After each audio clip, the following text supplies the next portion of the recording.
Hello दोस्तों, स्वागत है आपका अपने YouTube चैनल अंबुज पाठशाला में। तो इस वीडियो में हम लोग जैक बोर्ड क्लास 12th का सब्जेक्ट केमिस्ट्री का यहाँ पर मॉडल क्वेश्चन पेपर का सॉल्यूशन देखने वाले हैं, वो भी 2024-25 का। और इस वीडियो में हम लोग सब्जेक्टिव क्वेश्चन का सॉल्यूशन देखने वाले हैं। इससे पहले वाले वीडियो में हमने ऑब्जेक्टिव क्वेश्चन का फुल सॉल्यूशन देख लिया है। तो अभी तक आप लोगों ने वो वाला वीडियो नहीं देखा हो तो आप लोग ज़रूर देख लीजिएगा। सबसे पहले आप लोग ऑब्जेक्टिव क्वेश्चन कर लीजिएगा, इसके बाद ही आप लोग सब्जेक्टिव क्वेश्चन देखिएगा। तो चलिए बिना देरी किए शुरू करते हैं। तो सबसे पहले आपको बता देते हैं कि फाइनल बोर्ड एग्जाम में आपको कितना समय मिलेगा। तो 3 घंटा आपको यहाँ पर पूरा समय मिलेगा, ऑब्जेक्टिव और सब्जेक्टिव दोनों को मिला करके। अच्छा, फुल मार्क्स कितना रहेगा? तो फुल मार्क्स 70 रहेगा, यानी कि 70 मार्क्स का आपका यहाँ पर एग्जाम होगा और बाकी के जो 30 मार्क्स बच जाते हैं इसका आपका प्रैक्टिकल होगा। तो चलिए बिना देरी किए शुरू करते हैं। सबसे पहले आपको बता देते हैं यहाँ पर जनरल इंस्ट्रक्शंस में कि आपका सब्जेक्टिव क्वेश्चन कहाँ से स्टार्ट होता है और किस तरीके से आपका सारा सब्जेक्टिव क्वेश्चन यहाँ पर डिवाइडेड है, समझ लीजिए थोड़ा सा। सब्जेक्टिव क्वेश्चन जो है आपका सेक्शन बी से, यानी कि खंड बी से स्टार्ट होता है, जो कि क्वेश्चन नंबर 26 से है। तो क्वेश्चन नंबर 26 से लेकर के क्वेश्चन नंबर 34 तक ये आपका 1 मार्क्स वाले क्वेश्चन है। या तो आप लोग इसका आंसर एक वर्ड में लिखेगा या फिर मैक्सिमम एक वाक्य में लिखेगा, ज़्यादा लंबा लिखने की कोई भी ज़रूरत नहीं है। और यहाँ पर देखिए आपको कितने क्वेश्चंस का आंसर देना है, तो किन्हीं 7 प्रश्न का, यानी कि कोई भी 7 क्वेश्चन का आपको आंसर देना है। कुल यहाँ पर 9 क्वेश्चन है, क्वेश्चन नंबर 26 से लेकर के 34 तक कुल 9 क्वेश्चन है, लेकिन आपको सिर्फ और सिर्फ 7 का ही आंसर देना है। आपका जो भी मन हो कोई भी 7 क्वेश्चन का आंसर कर सकते हैं। इसके बाद है आपका सेक्शन सी। सेक्शन सी है आपका क्वेश्चन नंबर 35 से लेकर के क्वेश्चन नंबर 42 तक, यानी कि 42 तक। और इसमें आपके यहाँ पर कुल 8 प्रश्न हो जाते हैं और इसमें से आपको किन्हीं भी 6 प्रश्नों का आंसर करना है, 6 क्वेश्चन का आंसर देना है। ठीक है, तो यहाँ से ये हो गया आपका सेक्शन से, जिसमें कि 6 क्वेश्चंस का आपको आंसर करना है।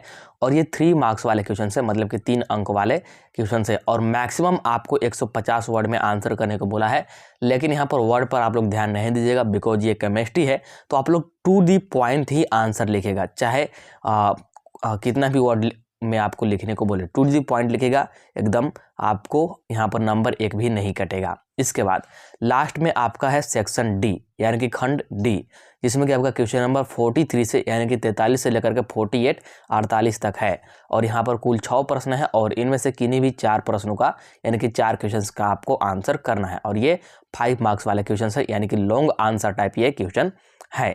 तो मैंने आपको यहाँ पर सारा बता दिया कि किस प्रकार से आपका यहाँ पर क्वेश्चन का मतलब पैटर्न है। तो चलिए अब बिना देरी किए शुरू करते हैं।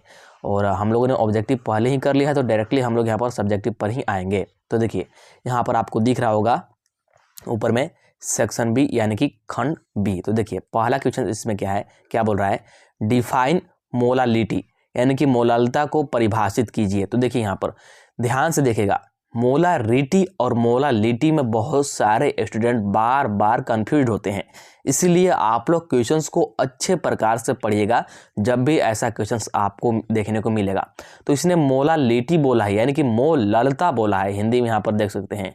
तो चलिए हम लोग इसको डिफाइन करते हैं। आपको डिफाइन करने के लिए बोला है, यानी कि परिभाषित करने के लिए बोला है, इसलिए आपको यहाँ पर प्रॉपर इसका डेफिनेशन लिखना होगा। चाहे तो फॉर्मूला भी लिख सकते हैं, बट 1 मार्क्स का है, इसलिए सिर्फ यहाँ पर आपको डिफाइन ही करना होगा, मतलब कि परिभाषा ही लिखना होगा, मैक्सिमम होगा इतना। तो चलिए मैंने यहाँ पर लिख के लाया हुआ है, आपको यहाँ पर दिखाते हैं, नीचे देखिएगा, यहाँ पर आपको दिखाते हैं, यहाँ पर आप लोग देख सकते हैं। तो देखिएगा यहाँ पर आपको दिखाते हैं और थोड़ा सा समझाते भी हैं।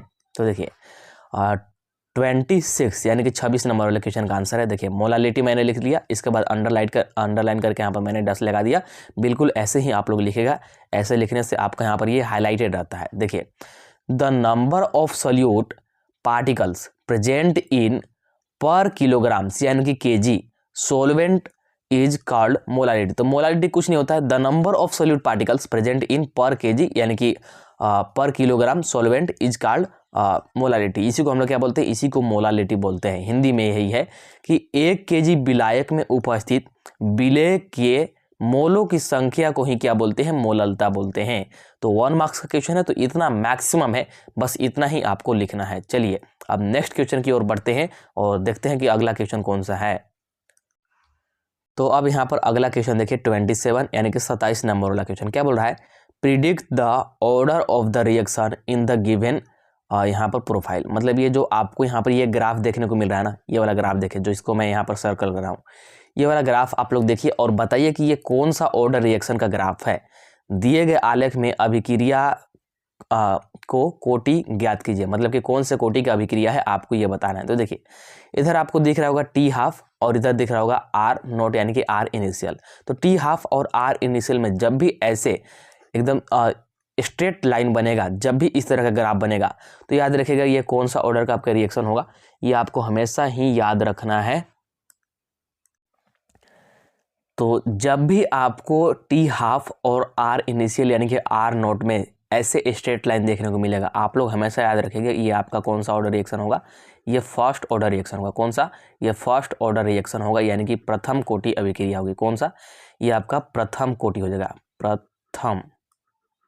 प्रथम कोटि अभिक्रिया ये आपका हो गया। तो कुछ नहीं लिखना है, प्रथम कोटि ऐसे आपको लिख देना है, बस आपका हो गया यही आंसर। ठीक है, तो चलिए 27 नंबर वाला भी हो गया। अब आगे बढ़ते हैं।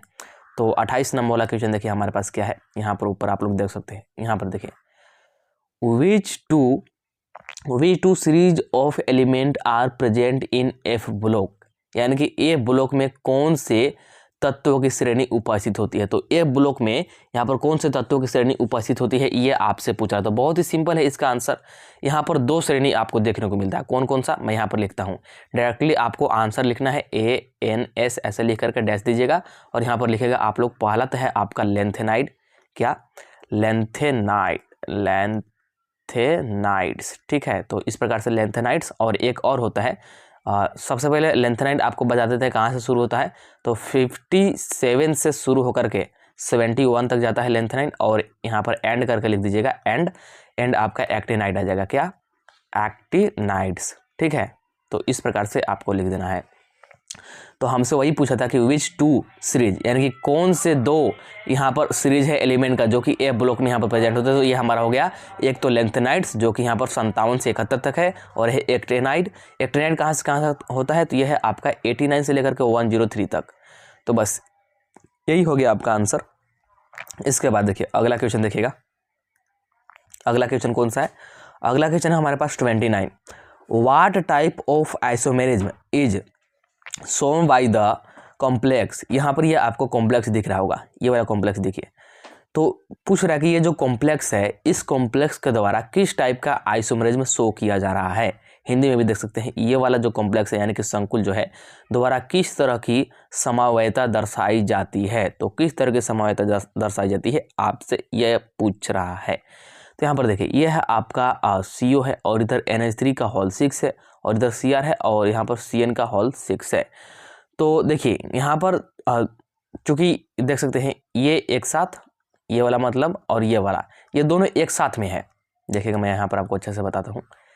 ये आपको दिख रहा होगा कि दो यहाँ पर मतलब ग्रुप टाइप का है, एक साथ में है। तो जब भी ये एक साथ में होंगे ना, तो कोऑर्डिनेशन आइसोमेरिज्म दिखाएंगे। क्या कोऑर्डिनेशन, मैं यहाँ पर लिख देता हूँ ऊपर में, कोऑर्डिनेशन, और फिर यहाँ पर लिख दीजिएगा आइसोमेरिज्म। ठीक है, आइसोमेरिज्म। तो कोऑर्डिनेशन आइसोमेरिज्म ये दिखाएंगे जब भी एक साथ में रहेंगे। और हिंदी में भी सेम टू सेम यही लिख सकते हैं, कोऑर्डिनेशन आइसोमेरिज्म।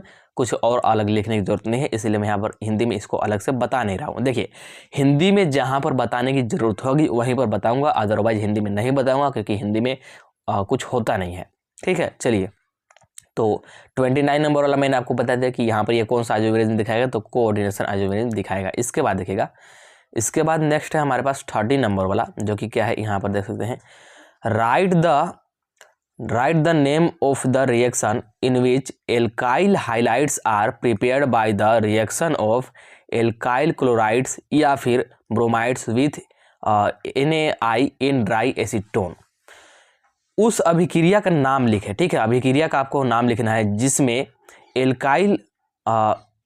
एल्किल आयोडाइड का विरेचन प्रायः एल्किल क्लोराइड या फिर ब्रोमाइड की शुष्क एसीटोन में NaI के साथ अभिक्रिया से होता है। तो इसका नाम लिखना है। ठीक है, तो ये कुछ नहीं होता है, ये आपका फ्रिंकलस्टीन रिएक्शन है। कौन सा? यही आपका फ्रिंकलस्टीन रिएक्शन है। तो कुछ नहीं कीजिएगा, यहाँ पर सिंपल सा लिख दीजिएगा फिंकलस्टीन। ठीक है, फिंकलस्टीन रिएक्शन। कौन सा? Finkelstein reaction. तो फिंकलस्टीन रिएक्शन में ही होता है ये, ठीक है, कि alkyl halides are prepared bye, किसके द्वारा प्रिपेयर्ड होते हैं, तो एल्काइल क्लोराइड्स, वो भी ब्रोमाइड विथ NaI के साथ, वो भी किसके साथ में, तो ड्राई एसीटोन के साथ में। तो ये फ्रिंकलस्टीन रिएक्शन होता है। तो बस फ्रिंकलस्टीन लिख देंगे, ANS के आंसर लिख करके आपका यहाँ पर 1 नंबर मिल गया। ज़्यादा कुछ लिखने की जरूरत नहीं है, ज़्यादा परेशान होने की जरूरत नहीं है, क्योंकि डायरेक्टली आपसे ये नाम ही पूछा था, ठीक है। इसके बाद देखिए, इसके बाद 31 नंबर वाला देखिए, 31 नंबर वाला क्या बोल रहा है, which test is performed to distinguish between primary, secondary and tertiary alcohol.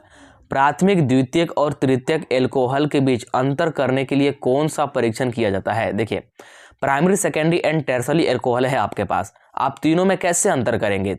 अगर आपको बोल दिया जाए कि प्राइमरी, सेकेंडरी और टर्सरी एल्कोहल आपको दे दिया गया और बोल दिया जाए कि आप लोग इस तीनों में अंतर बताइए कि कौन सा प्राइमरी है, कौन सा सेकेंडरी है और कौन सा टर्सरी है, तो फिर आप लोग कैसे बताएंगे, क्या तरीका होगा आपके पास, यही आपको बताना है। तो देखिए, इसके 2 तरीके हैं, लेकिन जो सबसे फेमस है, जो ज़्यादा यूज होता है, सबसे पहले आपको ही बताते हैं। तो देखिए, कुछ नहीं करना है, ANS लिखेगा, यानी कि आंसर लिखेगा, और डायरेक्ट आपको लिख देना है सबसे पहला और सबसे फेमस जो है यह है आपका लुकास टेस्ट। कौन सा? Lucas test. देखिए, लुकास टेस्ट से हर साल एक क्वेश्चन पूछता है, या तो ऑब्जेक्टिव में डाल देगा या फिर सब्जेक्टिव में डाल देगा, ठीक है, कहीं पर भी डाल देगा, लेकिन ये क्वेश्चन आपको यहाँ से देखने को मिलेगा, क्योंकि हर साल यहाँ से क्वेश्चन पूछता है।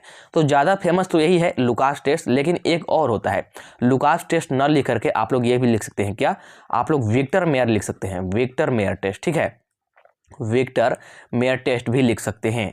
अगर आपको लुकास टेस्ट लिखना पसंद है तो फिर विक्टर मेयर लिख दीजिए, दोनों ही होता है, लेकिन जो ज़्यादा फेमस होता है ना, जो ज़्यादा हम लोग उपयोग करते हैं या फिर जिसको ज़्यादा लोग जानते हैं, ये लुकास टेस्ट ही होता है। तो ये हो गया आपका 31 नंबर वाले क्वेश्चन का आंसर। तो चलिए, इसके बाद देखिए 32 नंबर वाला क्या है। 32 नंबर वाला यहाँ पर देख सकते हैं, what happens when aniline is treated with bromine water, यानी कि एनिलीन जब ब्रोमीन जल से अभिक्रिया करता है तो क्या होता है, आपसे ये पूछ रहा है। तो इसको हम लोग थोड़ा सा लैंग्वेज में भी लिखेंगे और थोड़ा सा फार्मूला टाइप के भी लिखेंगे। तो मैंने इसको लिख के लाया हुआ है, आपको यहाँ पर दिखाते हैं। देखिएगा कौन सा है हमारे पास, 32। हाँ, यहाँ पर देखिए आप लोग देख सकते हैं, जैसा कि मैंने आपको बताया कि थोड़ा सा लैंग्वेज में भी लिखेंगे और थोड़ा फार्मूला टाइप के भी बना देंगे, तो ये बेटर होगा। हालांकि है तो 1 नंबर का ही, तो अगर या तो फार्मूला भी बना देंगे या फिर सिर्फ लैंग्वेज में लिख देंगे तो मिल जाएगा नंबर, लेकिन मैंने यहाँ पर प्रॉपर लिखा। देखिए, when aniline is treated with bromine water to form 2,4,6 tri bromo aniline, और यहाँ पर देख सकते हैं ये हमारा एनिलीन है और इसको हम लोग ब्रोमीन वाटर के साथ क्या करा रहे हैं, ट्रीट कर रहे हैं, मतलब कि रिएक्शन करा रहे हैं। तो यहाँ पर देख सकते हैं 2,4,6 एनिलीन हमको मिल गया, यानी कि ट्राई ब्रोमो भी बोल सकते हैं, 2,4,6 tri bromo, 2,4,6 tri bromo aniline इसको बोलेंगे, ठीक है। तो इस प्रकार से, और हिंदी वाले स्टूडेंट सोच रहे हैं कि आप क्या लिखना है, तो सिंपल सी बात है, ऐसे लिखेंगे कि जब एनिलीन को ब्रोमीन वाटर के साथ, यानी कि ब्रोमीन जल के साथ अभिक्रिया कराया जाता है तो 2,4,6 ट्राई ब्रोमो एनिलीन, यानी कि हिंदी में भी वैसे लिखेंगे, ट्राई ब्रोमो एनिलीन ही लिखेंगे, तो ट्राई ब्रोमो एनिलीन प्राप्त होता है, और फिर ये वाला रिएक्शन आप लोग लिख दीजिएगा। तो सिंपल सी बात है, इसीलिए मैंने इसको हिंदी से अलग में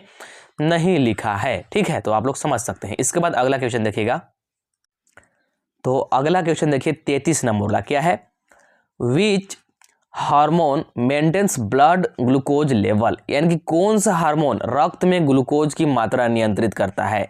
तो उस हार्मोन का, यानी कि उस हार्मोन का नाम बताना है जो कि ब्लड ग्लूकोज लेवल को क्या करता है, मेंटेन करता है, यानी कि रक्त में ग्लूकोज की मात्रा को नियंत्रित करता है। आप लोग जानते होंगे जैसे जो शुगर वगैरह होता है ना, तो इसी के कारण से अगर मेंटेन नहीं होगा ना तो फिर हो जाएगा। तो आंसर लिखेंगे यहाँ पर हम लोग लिखेंगे ANS। अब देखिए यहाँ पर 2 होते हैं, तो 1 मार्क्स का क्वेश्चन है तो कोई एक ही लिखेगा, तो यहाँ पर दोनों लिख देता हूँ, आप लोग को एक लिखेगा, या तो आप लोग इंसुलिन लिख दीजिएगा, ठीक है, इंसुलिन, या तो इंसुलिन, या फिर और मैं यहाँ पर लिख दे रहा हूँ, या फिर ग्लूकाजोन, ठीक है, ग्लूकाजोन आपका आ जाएगा, ग्लूकाजोन, तो कोई एक लिख दीजिएगा, आपके यहाँ पर आंसर हो जाएगा। ये दोनों ही होते हैं, कोई एक लिख दीजिएगा क्योंकि 1 मार्क्स में पूछा है इसलिए। चलिए अब नेक्स्ट क्वेश्चन देखते हैं, 34 की ओर बढ़ते हैं आगे। तो यहाँ पर देखिए आप लोग 34 नंबर वाला क्वेश्चन, यहाँ पर देख सकते हैं 34 नंबर हमारा आ गया, what happens when glucose is treated with bromine water. अब क्या पूछ रहा है क्या होता है जब ग्लूकोज को ब्रोमीन जल के साथ अभिक्रिया करते हैं। अब इस बार ग्लूकोज को ब्रोमीन जल के साथ अभिक्रिया करा रहा है, तो अब क्या होगा ये आपसे पूछ रहा है। तो हम लोग यहाँ पर इसका स्ट्रक्चर बना के समझेंगे। वैसे तो 1 मार्क्स वाला क्वेश्चन है, तो अगर डायरेक्टली हम लोग आंसर भी लिख देना कि क्या होता है, मतलब क्या हमको प्रोडक्ट मिलता है, अगर डायरेक्टली लिख दें तब भी आंसर मतलब कि नंबर मिल जाएगा। बट हम लोग यहाँ पर जब समझ अच्छे से रहें तो यहाँ पर फिर अच्छे से समझेंगे, स्ट्रक्चर वगैरह सारा कुछ बनाएंगे, ताकि अगर 3 मार्क्स वाला में भी पूछ दे बाय द वे तो आप लोग इजीली आंसर कर पाएंगे। तो चलिए मैं इसको यहाँ पर दिखाता हूँ। तो यहाँ पर देखिए, यहाँ पर ये ग्लूकोज का स्ट्रक्चर है। सबसे पहले CHOH का यहाँ पर होल्ड 4 है और यहाँ पर CH2OH, ठीक है। ये हो गया हमारा ग्लूकोज। क्या है ग्लूकोज, किसके साथ ट्रीट कराने के लिए बोला था, ब्रोमीन वाटर के साथ। तो यहाँ पर देख सकते हैं Br2 और H2O की उपस्थिति में, तो ये हो गया हमारा ब्रोमीन वाटर। अब हमको मिलेगा क्या, तो हमको मिलेगा ग्लूकोनिक एसिड। क्या मिलेगा, ग्लूकोनिक एसिड, यानी कि ओइक एसिड वाला COOH वाला मिलेगा। तो यहाँ पर देख सकते हैं COOH और CHOH का होल 4 और CH2OH, ये हो गया हमारा क्या, ग्लूकोनिक एसिड हो गया। तो ऐसे भी लिख सकते हैं कि जब ग्लूकोज को, यानी कि when glucose is treated with bromine water to form gluconic acid, ऐसे भी डायरेक्टली आप लोग आंसर लिख सकते हैं, या फिर ऐसे स्ट्रक्चर बना दीजिएगा। मेरे को तो यही वाला सिंपल लगता है, इसलिए मैंने आपको इसी तरीके से बता दिया, ज़्यादा कुछ लिखने की जरूरत है नहीं।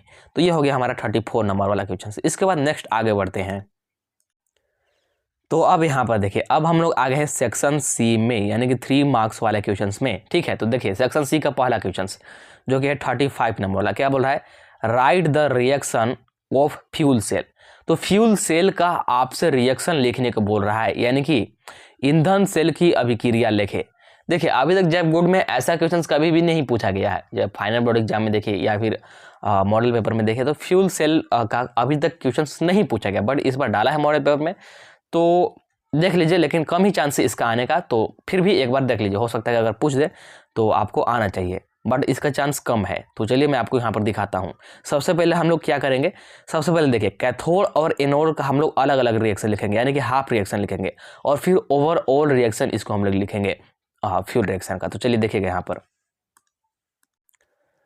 तो यहाँ पर देखिए 35 नंबर वाला का सोल्यूशन यहाँ पर है, देख सकते हैं। The reaction of fuel cell are. अब यहाँ पर हिंदी मीडियम वाले स्टूडेंट गलती से भी ना बोले कि यहाँ पर हिंदी में लिखे, क्योंकि हिंदी में कुछ होता ही नहीं है। जैसे अभी मैंने आपको 34 नंबर वाला बताया, तो इसमें मैं हिंदी में क्या लिखूँ। अभी जो 35 नंबर वाला बता रहा हूँ इसमें भी हिंदी में क्या लिखा जाएगा, कुछ भी नहीं लिखा जाएगा, क्योंकि रिएक्शन है तो फिर आपको ऐसे ही लिखना होगा। इसलिए आप लोग बिल्कुल भी परेशान नहीं होइएगा हिंदी के लिए, जहां भी हिंदी की जरूरत होगी मैं जरूर बताऊंगा। तो देखिए the reaction of fuel cell कैसे लिखेंगे, तो सबसे पहले कैथोड का लिखेंगे। तो कैथोड का क्या होता है कि यहाँ पर O2 गैस होता है, यानी कि ऑक्सीजन गैस होता है, और ये लिक्विड यहाँ पर H2O के साथ, यानी कि लिक्विड वाटर के साथ, और 4 इलेक्ट्रॉन लेगा, और ये क्या बना देगा, 4 OH माइनस बनाएगा, वो भी एक्वस के फॉर्म में, ठीक है। ये बनाएगा कैथोड पर।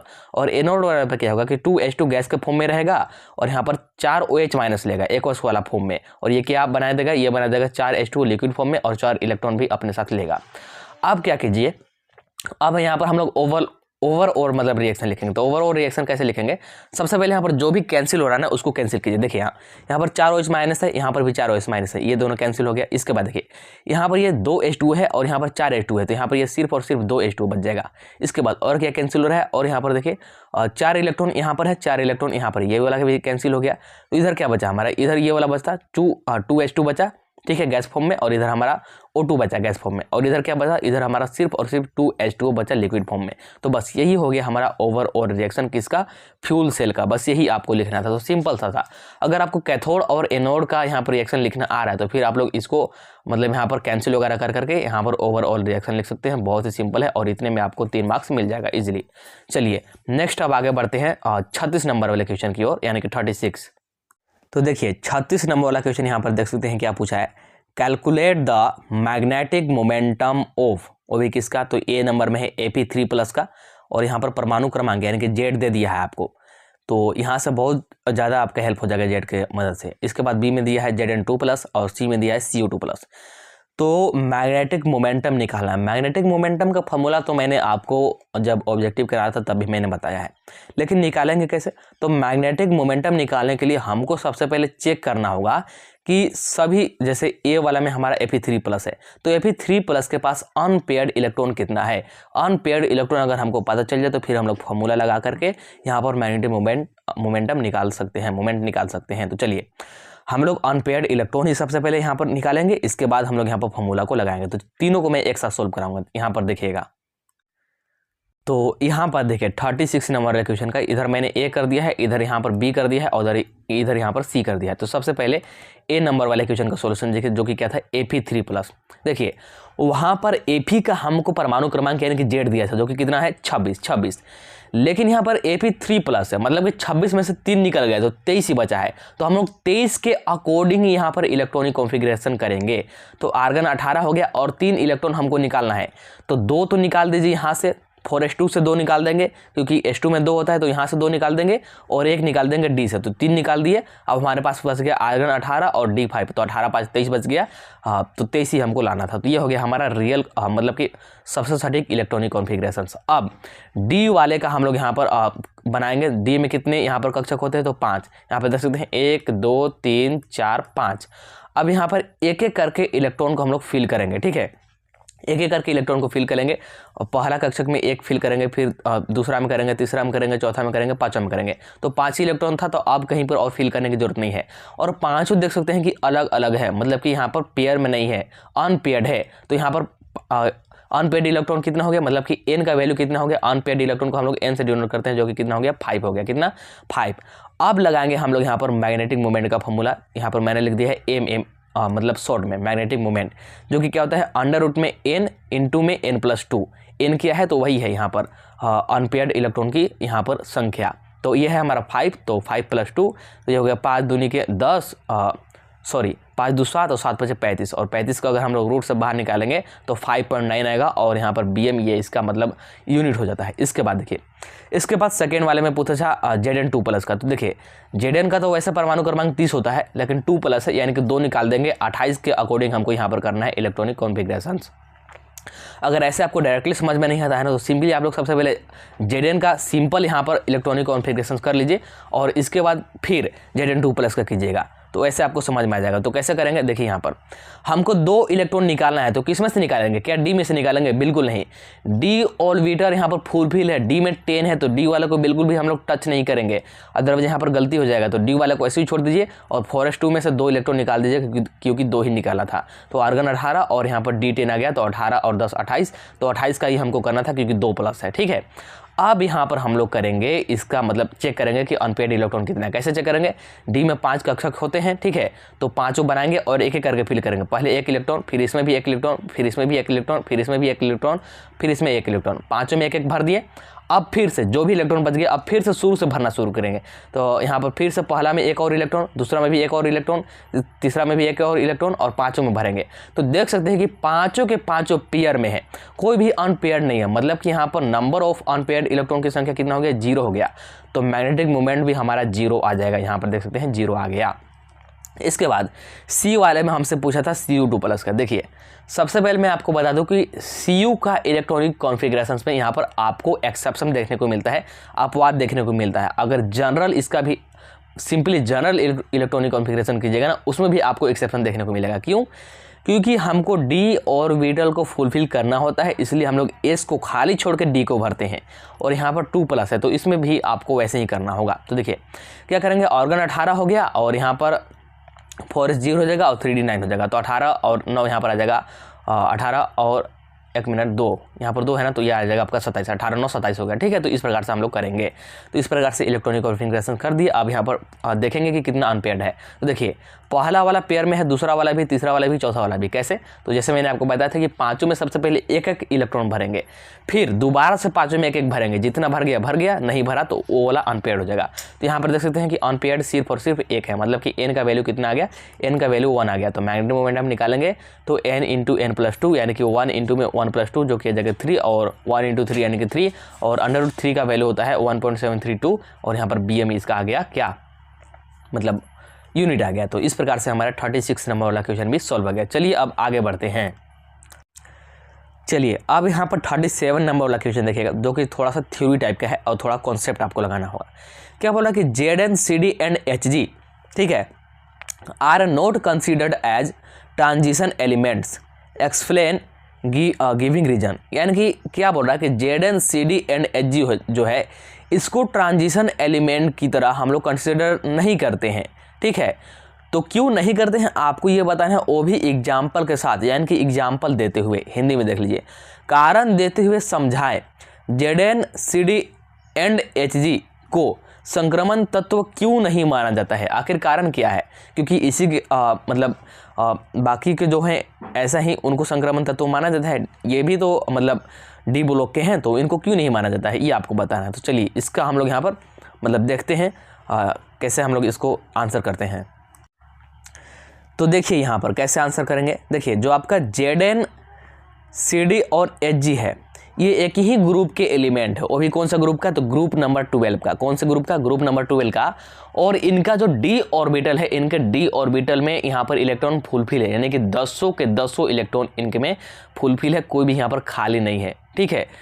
इसी कारण इनको हम लोग ट्रांजिशन एलिमेंट के रूप में कंसिडर नहीं करते हैं। बस इसी को आपको क्या करना है, सेंटेंस के रूप में बना करके लिख देना है, ठीक है। तो देखिए यहाँ पर हम लोग लिखते हैं Zn Cd and Hg are not considered as transition elements because their d orbitals are completely filled in their ground state and general oxidation state. तो फुलफिल है, इसी के कारण हम लोग इसको ट्रांजिशन एलिमेंट में काउंट नहीं करते हैं, कंसीडर नहीं करते हैं। क्योंकि अगर ट्रांजिशन एलिमेंट कोई है तो उसका क्या होता है फंडा, उसका लॉजिक क्या है कि उसके डी ऑर्बिटल में या तो मतलब कि 1 से लेकर के 9 तक ही इलेक्ट्रॉन होना चाहिए, ना तो 0 होना चाहिए और ना ही 10 होना चाहिए, और इनमें 10 है, इसीलिए हम लोग इसको कंसीडर नहीं करते हैं। और सेम बात यहाँ पर हिंदी में लिखा गया है कि Zn Cd और Hg को संक्रमण तत्व नहीं माना जाता है क्योंकि इसके डी ऑर्बिटल पूरी तरह से भरी हुई होती है।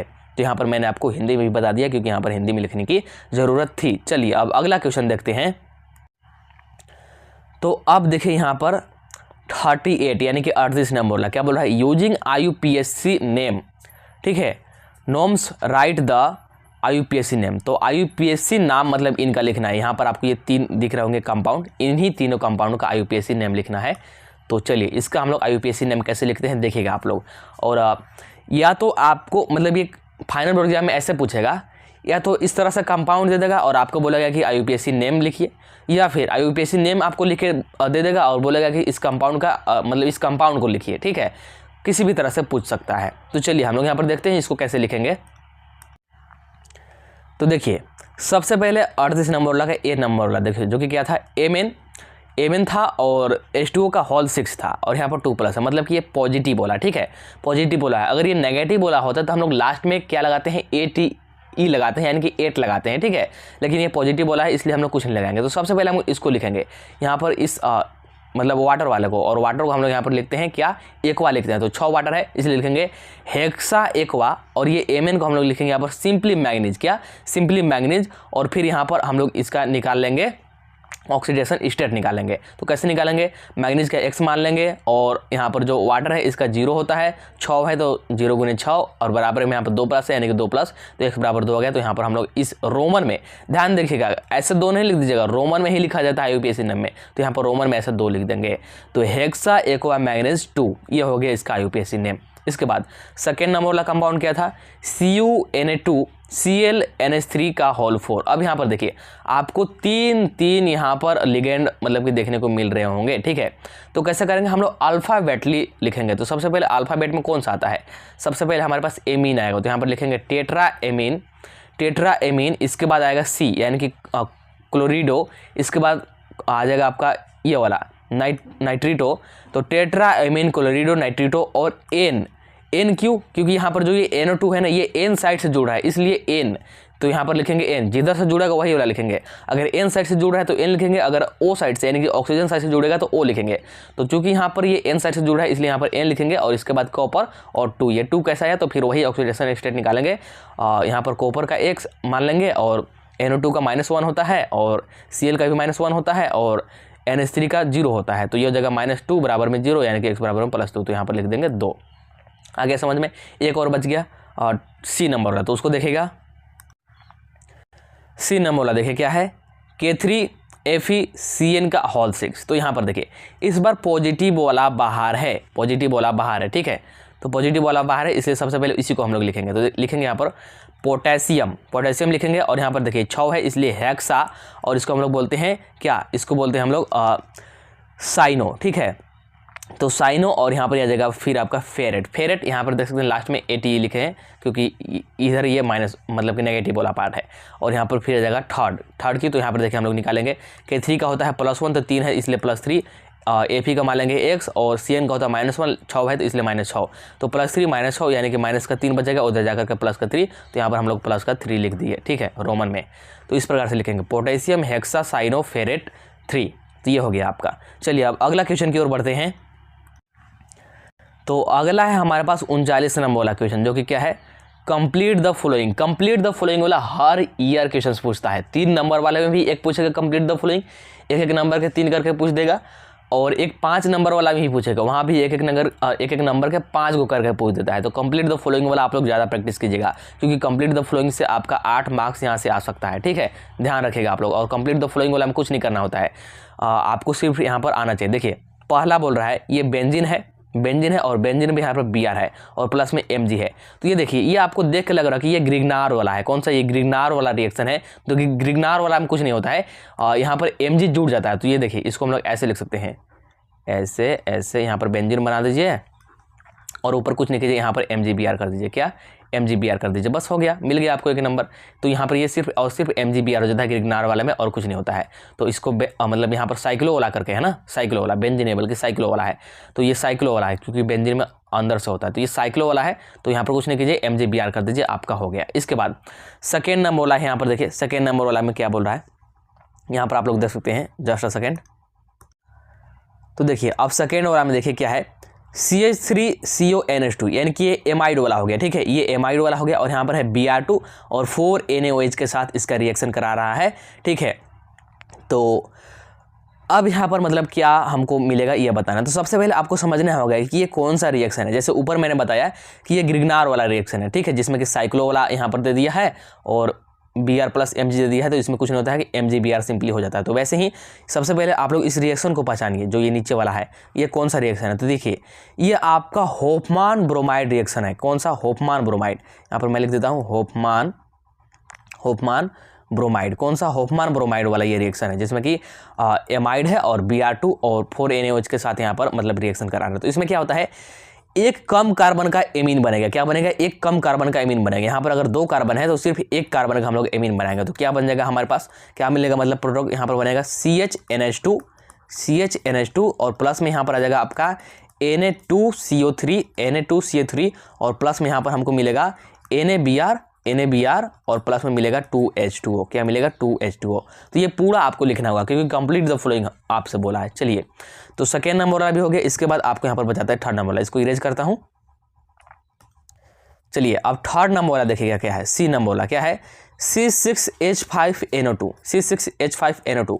ये आपका नाइट्रोबेंजीन हो गया, ठीक है, ये आपका नाइट्रोबेंजीन होगा। इसको किसके साथ रिएक्शन करा रहा है, तो Fe के साथ रिएक्शन करा रहा है, अभी की इसके उपस्थिति में HCl यानी कि FeHCl से करा रहा है। तो क्या मिलेगा हमको, इससे एनिलीन बनता है। क्या बनता है, एनिलीन। तो इसको यहाँ पर ऐसे स्ट्रक्चर बनाकर समझिएगा, ऐसे बनाते हैं। ये हो गया आपका यहाँ पे, ये हो गया आपका नाइट्रोबेंजीन, यानी कि ऊपर आ जाएगा आपका NO2, आ गया NO2 और यहाँ पर आपका आ गया क्या, यहाँ पर आ गया आपका FeHCl। तो इधर क्या मिल जाएगा आपको, एनिलीन बनाना है आपको, मतलब कि एनिलीन ही बनता है, बनाना नहीं है बल्कि बनता है।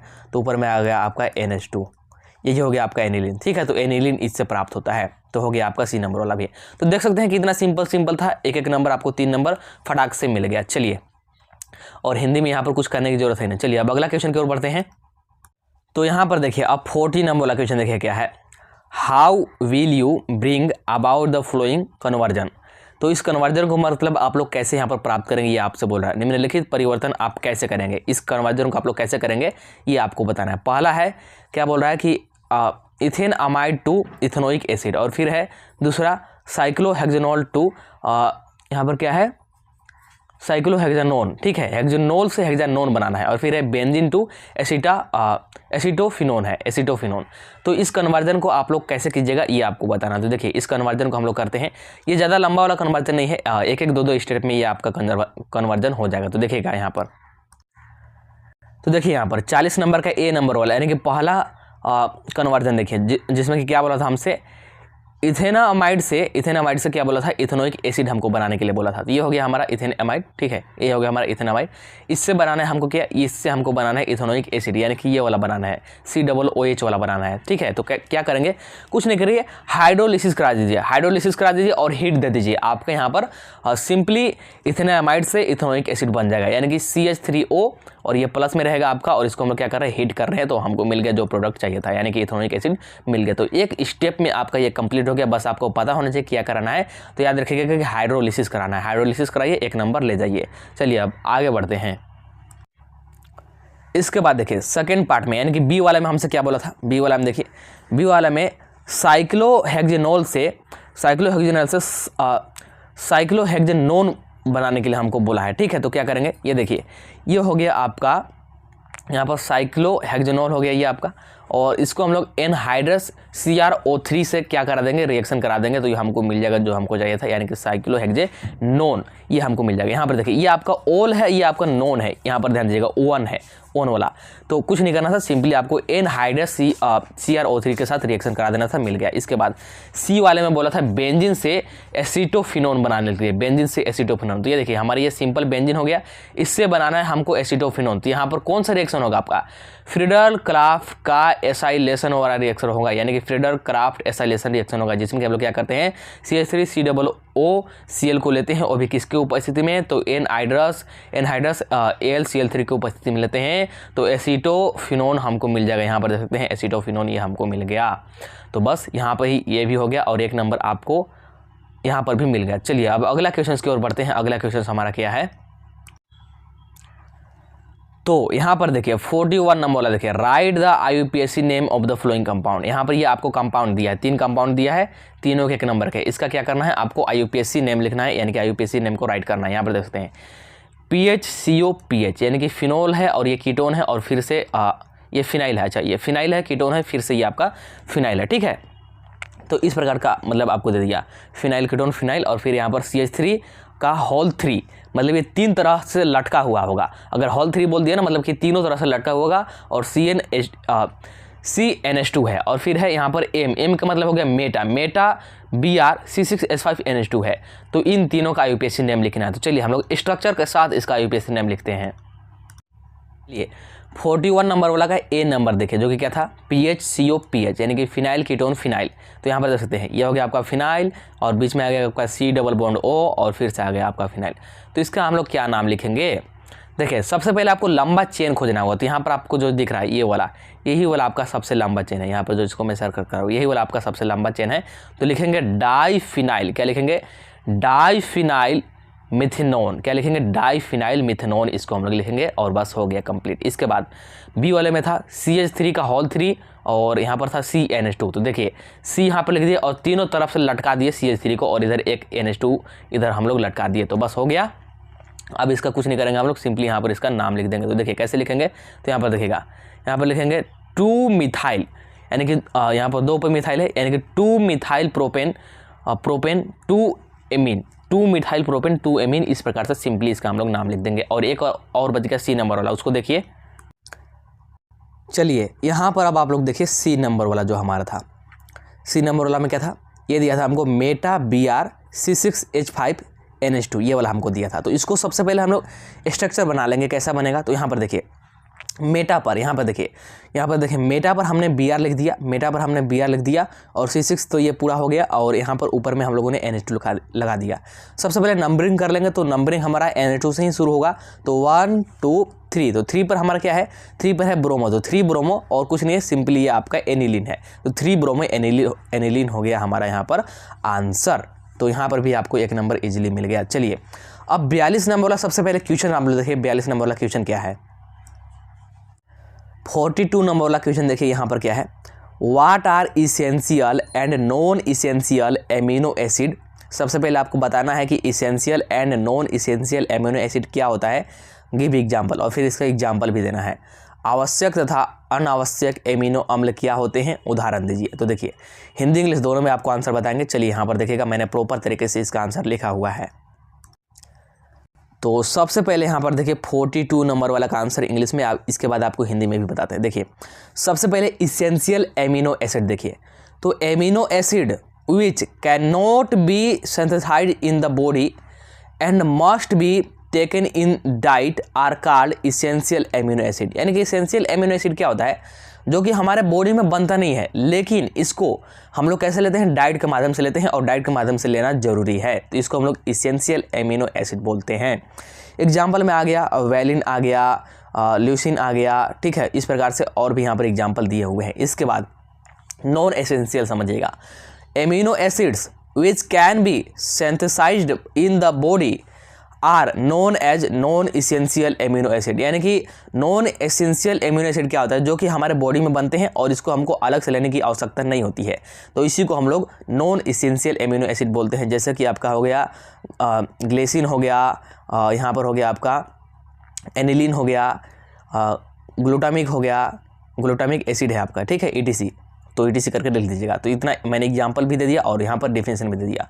और सेम टू सेम यहाँ पर हिंदी में भी है। सबसे पहले हो गया आवश्यक एमिनो अम्ल। तो आवश्यक एमिनो अम्ल क्या होता है, यहाँ पर समझिए। आवश्यक एमिनो अम्ल, ये एमिनो अम्ल शरीर में नहीं बनते हैं और इन्हें आहार से लेना होता है। तो ये जो अमीनो अम्ल है हमारे शरीर में नहीं बनते हैं और इनको आहार के माध्यम से लेना जरूरी होता है, तो इसी को हम लोग आवश्यक एमिनो अम्ल बोलते हैं। और एग्जाम्पल सेम टू सेम यही वाला रहेगा जो अभी मैंने आपको बताया। और इसके बाद अनावश्यक एमिनो अम्ल, ठीक है। तो ये अनावश्यक एमिनो अम्ल क्या होते हैं, ये एमिनो अम्ल शरीर में बनते हैं, इन्हें अलग से लेने की आवश्यकता नहीं होती है। तो ये जो एमिनो अम्ल है ये हमारे शरीर में ही बनते हैं, इनको और अलग से लेने की आवश्यकता नहीं होती है, तो इसको हम लोग अनावश्यक एमिनो अम्ल बोलते हैं। सीधा सा समझिए कि जब हमारे शरीर में कोई अम्ल बन रहा है तो उसको हम लोग बाहर से क्यों लेंगे, आवश्यकता ही नहीं है, इसलिए अनावश्यक एमिनो अम्ल हो गया। और एग्जाम्पल यहाँ पर दिया हुआ है, तो आपका डिफिनेशन, एग्जाम्पल सारा कुछ मैंने बता दिया। इसके बाद है आपका 43 नंबर वाला क्वेश्चन। तो यहाँ से आपका सेक्शन डी स्टार्ट होता है। कौन सा, यहाँ से आपका सेक्शन डी स्टार्ट होता है, जो कि आपका 5 मार्क्स वाला क्वेश्चन है। कौन सा, 5 मार्क्स वाला ये क्वेश्चन है। तो 5 मार्क्स वाला क्वेश्चन आपको नेक्स्ट वीडियो में सेपरेटली कराएंगे, क्योंकि वीडियो ऑलरेडी ये वाला लंबा हो गया है और 5 मार्क्स वाला थोड़ा सा लंबा भी जाएगा, इसलिए आपको नेक्स्ट वीडियो में कराएंगे। तो चैनल को सब्सक्राइब कर लीजिएगा, वीडियो को लाइक कर दीजिएगा और व्हाट्सएप चैनल और टेलीग्राम ग्रुप दोनों को ज्वाइन जरूर कर लीजिएगा, क्योंकि कोई भी मतलब नोटिस वगैरह आता है तो वहाँ पर आपको सबसे पहले देखने को मिलता है। और ऑब्जेक्टिव वाला क्वेश्चन का सॉल्यूशन का वीडियो आपको इसी वीडियो के डिस्क्रिप्शन में मिल जाएगा। तो चलिए मिलते हैं अगला वीडियो में, तब तक के लिए tata bye bye, see you in the next video.